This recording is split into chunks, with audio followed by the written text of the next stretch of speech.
NRO,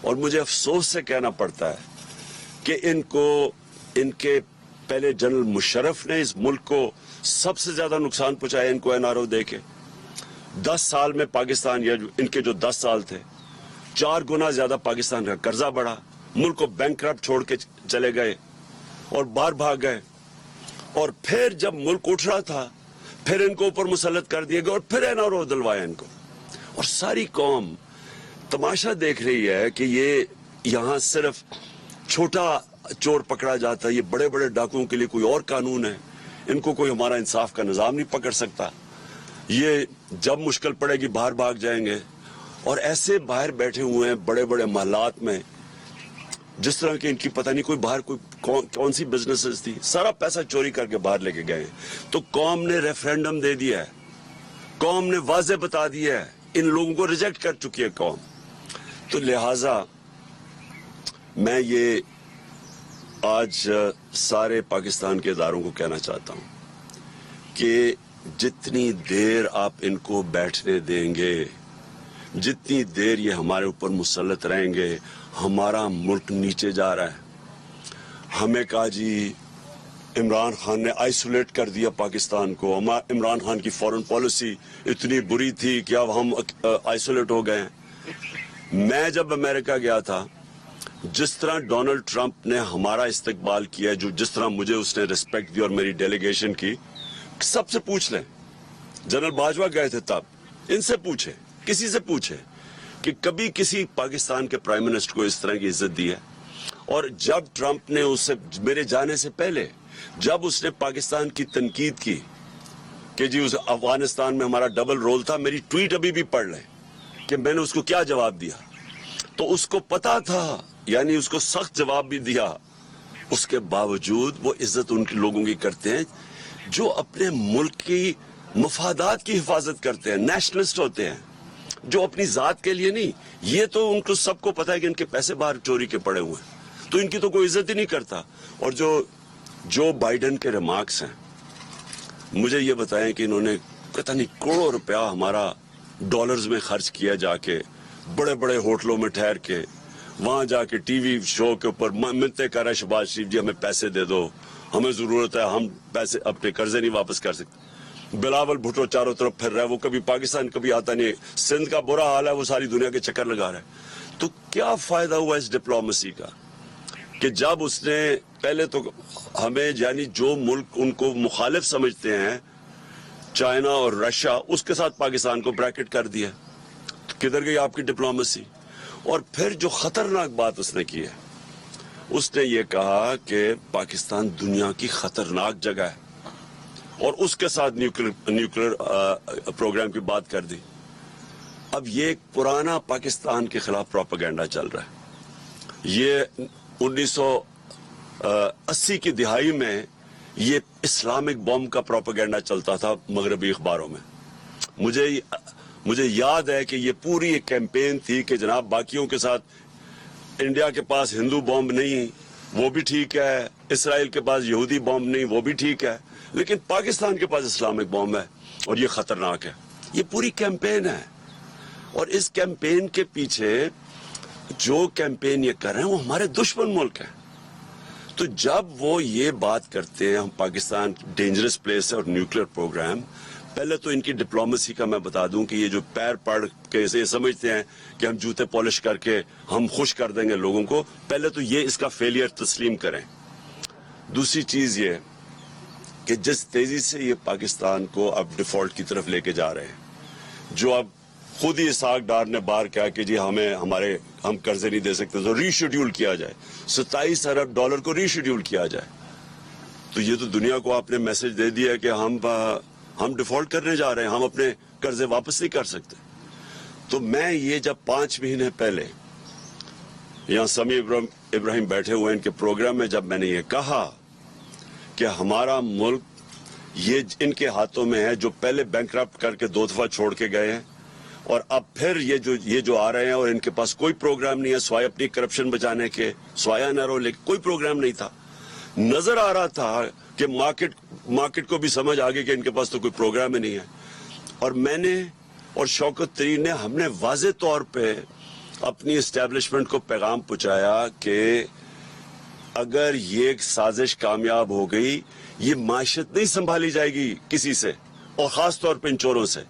تو آج وہی حال ہے، ہم نیچے جا رہے ہیں، اور اگر خدا نہ خواستہ ہم ڈیفالٹ کی طرف چلے گئے تو میں سوال اگلا یہ پوچھتا ہوں کہ وہ دوسرے جنس جو میں نے 5 مہینے پہلے کہا تھا کہ جب وہ ہمارے سے جو قیمت مانگیں گے ہمیں بیل آؤٹ کرنے کے لیے، وہ صرف ایک چیز رہ جائے گی پاکستان کے پاس کہ ہم ان کو وہ قیمت ادا کریں، اور وہ قیمت ادا کر دی.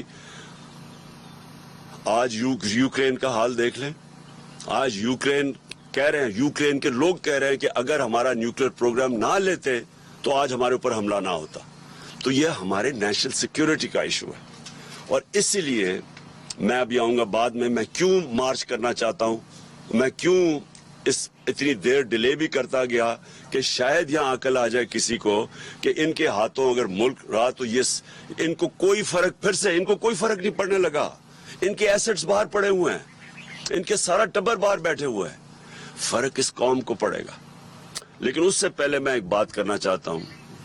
آج ہماری میٹنگ ہوئی، ہماری سینٹرل لیڈرشپ کی جو سینئر لیڈرشپ ہے، اور ہم ساروں کو جو اعظم سواتی سے کیا گیا ہے، اس سے پہلے شہباز گل سے کیا گیا، اس کے اوپر میں نے میرے اوپر خیر کنٹیمپٹ کیس بھی لگا، دہشت گردی کا کیس میرے اوپر ہو گیا، اور تب بھی میرا مسئلہ تو کسٹوڈیل ٹارچر کا تھا کہ ایک آدمی کو آپ کس قانون کے تحت آپ اس کو پکڑ کے، یا جو غلطی کی عدالت میں قانون بنے ہوئے ہیں، آپ جا کے ان کے اوپر ایکشن لیں. کس قانون کے تحت پکڑ کے اس کو مارا، ٹارچر کیا، ننگا کیا. وہ ایک اور جمیل فاروقی، وہ بھی وہ جرنلسٹ ہیں، وہ کہتے ہیں میرے سے یہ کیا گیا. عمران ریاض کو پکڑ کے ایک چھوٹے سے کمرے میں بند کر دیا گیا. تو لیکن جو اعظم سواتی سے کیا، میں آج اپنی قوم کے سامنے یہ چیز اس لیے رکھنا چاہتا ہوں کہ ایک پاکستانی ہوتے ہوئے، اب میں یہ نہیں کہہ رہا کہ میں کسی پارٹی کا ہیڈ ہوں، پاکستانی ہوتے ہوئے یہ مجھے اتنی شرم آئی ہے کہ ہم اپنے لوگوں کو اس طرح ٹریٹ کر سکتے ہیں، کہ ہم ان کو اس طرح ذلیل کر سکتے ہیں. یہ ذرا سنے اب میں ساری جو اعظم سواتی سے کیا ہے. 3 بجے صبح اس کے گھر کے، اچھا ٹویٹ تھی اس کی، بھئی اگر اس کی ٹویٹ تھی اور اس نے جذبات میں آ کے کوئی بات کہہ دی ہے تو اس کے لیے قانون بنے ہوئے ہیں. یہ کیا لکھا ہوا ہے کہ یہ ہونا چاہیے تھا کہ 3 بجے اس کے گھر اس کے لوگ آئے، یہ ایف آئی اے کے، اس کے بچوں کے، اس کے پوتے اور پوتی کے سامنے، 4 سال کی اور 8 سال کی، ان کے سامنے اس کو مارنا شروع کیا. ایک 75 سال کے آدمی کو اس کو مارا، نوکروں کے سامنے، گھر میں چیزیں توڑی، اور اس کے بعد اس کو پولیس اسٹیشن لے کے گئے. پولیس اسٹیشن سے ایجنسیز کے ہاتھ میں پکڑا دیا. یہ کس قانون کے تحت پکڑا ہے؟ یہ کون سا پاکستان کا آئین اجازت دیتا ہے کہ آپ پکڑ کے ان کو ایک آدمی کو ایجنسیز کے ہاتھ میں پکڑا دیں؟ اور ایجنسیز نے مزید اس کے اوپر تشدد کیا. ادھر جا کے انہوں نے اس کو ننگا کیا، ٹارچر کیا، سیکشلی ٹارچر کیا. اس نے عدالت میں آ کے بتایا کہ اسے کیا کیا. 75 سال کے آدمی سے، ملک کا سینیٹر، کتنا بڑا جرم تھا کہ جو اس سے یہ کیا گیا. ساری دنیا کے اندر یہ خبر گئی. یہ سارے باہر کے واشنگٹن پوسٹ جیسے بڑے بڑے اخباروں میں یہ خبر گئی. اور خبر کیا گئی کہ پاکستان کے سینیٹر کے اوپر تشدد کیا اور اس کو پکڑ کے جیل میں ڈالا. کیوں؟ کیونکہ اس نے آرمی چیف کی تنقید کر دی. آپ دنیا جمہوریت کے اندر یہ کوئی آرمی چیف کی تنقید کرنے پہ یہ ہوتا ہے؟ کیا یہ سزا ملتی ہے؟ سو دنیا کے اندر یہ شوق ہے. لوگ حیرت میں ہیں کہ یہ کیا ہوا ہے. سارے باہر کے اخباروں میں نے پوری کٹنگ ہے جو باہر کے اخباروں کے اندر یہ چیزیں پبلش ہوئی ہیں. یہ ساری جگہ یہ خبر پبلش ہوئی ہے. اس سے سب سے بڑی بدنامی پاکستان اور اس کی جمہوریت کی، کہ کسی جمہوریت میں تصور نہیں کوئی کر سکتا. اس کے بعد پاکستانی فوج کی اور پاکستان کے آرمی چیف کی. یہ ان کی بدنامی ہوئی کہ یہ اس کا مطلب کہ فوج آؤٹ آف کنٹرول ہے, فوج آرمی چیف, یہ اس کا مطلب کہ کوئی قانون کے اوپر ہے, وہ کچھ بھی کر سکتے ہیں ملک میں. کیا پاکستان بنانا ریپبلک ہے؟ اور کیا ایک آئین ہمیں انسان کو ڈگنیٹی نہیں دیتا؟ کہ آئین ہماری عزت کو پروٹیکٹ نہیں کرتا کہ اس طرح انسان سے کیا جائے؟ اور ہم نے آج فیصلہ کیا کیا؟ ہم نے یہ فیصلہ کیا, سب سے پہلے تو میں سپریم کورٹ سے, جن کا کام ہے انسانوں کے فنڈامنٹل رائٹس کی حفاظت کرنا, میں ان سے کہتا ہوں کہ پہلے تو آپ کو جب وہ شہباز گل بتا رہا تھا اور پھر وہ جمیل فاروقی بتا رہا تھا کہ ان کو ننگا کیا گیا, ان کے اوپر آپ کو ایکشن نہیں لینا چاہیے تھا. اور اب مجھے بتائیں کہ ملک کے سینٹ کو 75 سال نانا اور دادا اس سے یہ کیا گیا, کیا یہ سپریم کورٹ کی کوئی ذمہ داری نہیں ہے انسانوں کے فنڈامنٹل رائٹس کو پروٹیکٹ کرنا؟ ہم نے یہ اس کے علاوہ فیصلہ کیا, ہم پنجاب اور پختونخوا کی اسمبلی کے اسپیشل سیشن کال کریں گے اس ایشو کے اوپر. دوسرا, ہمارے سینیٹرز سپریم کورٹ میں پٹیشن فائل کریں گے. تیسرا, ہم انٹرنیشنل آرگنائزیشنز کو اپروچ کریں گے اب, جس کے اندر نمبر 1 ہیومن رائٹ کمیٹی جو جنیوا میں آن ٹارچر ہے, اس کی ICCPR جو ان کی ہے اس کے مطابق اس کے اوپر ہم ان کے اوپر پورا لکھیں گے کہ اس سے کیا ہوا ہے. یونائٹڈ نیشنز کا جو اسپیشل ریپورٹر ہے ٹارچر کے اوپر, اس کے پاس ہم بھیج رہے ہیں. یہ یورپین یونین کے ہیومن رائٹس کا جو اسپیشل ریپرزینٹیٹو ہے ان کے پاس ہم یہ بھیج رہے ہیں ساری ڈیٹیلز. اور انٹرنیشنل پارلیمنٹری یونین بھی ہے پارلیمنٹیرینز کی, ان کے پاس بھی ہم یہ سارا بھیج رہے ہیں. اور مجھے بڑے افسوس سے کہنا پڑتا ہے کہ جو سینٹ کا چیئرمین ہے, مجھے افسوس سے کہنا پڑتا ہے کہ اس نے پروڈکشن آرڈر نہیں کیے. کس کے ڈر سے؟ کیا سینٹ کے چیئرمین کی یہ ذمہ داری نہیں تھی کہ اعظم سواتی کے پروڈکشن آرڈر دیتے؟ کس سے ڈرے ہوئے تھے؟ اور میں آخر میں, جو آدمی ذمہ دار ہے اس کا, مجھے پتا ہے کہ جب سے ایک آدمی کی پوسٹنگ ہوئی ہے اسلام آباد میں اس طرح کی چیزیں ہونی شروع ہو گئی ہیں. اس کے یہ جو سارے تشدد کے کیس ہیں جب سے وہ یہاں آیا تب سے ہوا ہے, اس کے خلاف ایکشن لینا چاہیے. یہ آدمی نے ملک کی بدنامی کر رہا ہے, یہ آدمی اس ملک کے آئین توڑ رہا ہے, اور یہ آدمی اداروں کو بدنام کر رہا ہے, یہ آدمی اداروں کے خلاف نفرتیں پیدا کر رہا ہے. اور اس نے اگر آرمی چیف کو خوش کرنے کی کوشش کی ہے, اور مجھے پورا یقین ہے یہ آرمی چیف کو نہیں پتا ہوگا کہ یہ جو ہوا ہے, اس نے نقصان پہنچایا ہے. اور میں آج ڈیمانڈ کرتا ہوں کہ اس کے اوپر ایکشن لیا جائے, کیونکہ جب سے یہ آیا ہے کبھی کسی کو سوشل میڈیا کے لوگوں کو پکڑ کے دھمکیاں دے کو اٹھا کے لے جاتے ہیں, جو عمران ریاض سے ہوا ہے, جو یہ ارشد شریف سے ہوا, جرنلسٹ کے پیچھے پڑے ہوئے ہیں. اور ہمارے یہ جو 2 کیسز ہوئے ہیں, ایک پروفیسر تھا جو شہباز گل, وہ کوئی دہشت گرد نہیں تھا, کوئی کرمنل نہیں تھا, وہ ایک پروفیسر تھا, اس سے یہ کیا, اس سے پکڑ کے جو اس کے حالات جو دیکھے. اور اب ایک سینیٹر سے یہ کیا. اس کے اوپر فوری طور پہ میں ڈیمانڈ کرتا ہوں ایکشن لیں, کیونکہ یہ بدنام کر رہا ہے, یہ ملک کو نقصان پہنچا رہا ہے یہ انسان, اور اسے فائدہ کچھ نہیں ہو رہا. یہ نہ سمجھے کہ اس سے کوئی اداروں کی عزت کرے گا, اس سے اداروں کے خلاف نفرت بڑھ رہی ہے. اب آخر میں لانگ مارچ کے اوپر آتا ہوں. دیکھیں, میں نے پوری انتظار, یعنی 25 مئی کے بعد, 25 مئی میں ہم نے کوشش کی کہ پرامن ایک پریشر ڈالے جائیں, جو کہ گورنمنٹ کا, جو اپوزیشن پولیٹیکل پارٹیز کا کام ہے, کہ ہم آئین کے اندر رہتے ہوئے ایک پریشر ڈالیں کہ ایک ایسا سیٹ اپ لے آئے ہیں جو کہ ساری نظر آ رہا تھا کہ پبلک اس کو ایکسیپٹ ہی نہیں کر رہی. کبھی پاکستان میں خود اس طرح پبلک نکلی نہیں, کبھی ایسے نہیں ہوا. تو جب پبلک نہیں ایکسیپٹ کر رہی, اور انہوں نے یہ وہاں سندھ ہاؤس میں منڈی لگی ہوئی ہے کہ آپ نے قیمتیں لگا کے لوگوں کے ضمیر خرید کے لوٹے بنا کے تو آپ نے اسمبلی کرائی ہے. اور پھر واضح اب تو سب کو پتا چل گیا نا سائفر کا, کیونکہ میں ان کا شکریہ ادا کرنا چاہتا ہوں ان کا یہ جو آڈیو لیکس میں, کہ اب ساروں کو پتا چل گیا. پہلے تو کہتے تھے سائفر ہے ہی نہیں, اب سب کو پتا چل گیا کہ سائفر ہے. تو یہ بیرونی پریشر, بیرونی انہوں نے دھمکی ملی تھی کہ جناب عمران خان کو ہٹاؤ اور شہباز شریف کو لے آؤ, کیونکہ عمران خان کو ہٹانے میں تو شہباز شریف نہیں آنا تھا. تو یہ تو سارا واضح ہو گیا کہ پبلک نے یہ نہیں ایکسپٹ کیا, اور پبلک کو خاص پھر اوپر سے معیشت نیچے لے گئے, مہنگائی اسپانوں پہ چلی گئی. مہنگائی کم کرنے آئے تھے, 50 سال میں سب سے زیادہ مہنگائی ہے آج پاکستان میں. تو انڈسٹری بند ہو رہی ہے, ایکسپورٹس نیچے جا رہی ہیں, ریمیٹنسز نیچے جا رہی ہیں, اور صرف ایک ہی اب سلوشن ہے کس طرح ان کو کوئی قرضے دے دے یا قرضے معاف کروا دے. دیکھیں, اس ملک کی ضرورت صرف ایک اس وقت ہے, صاف اور شفاف الیکشن.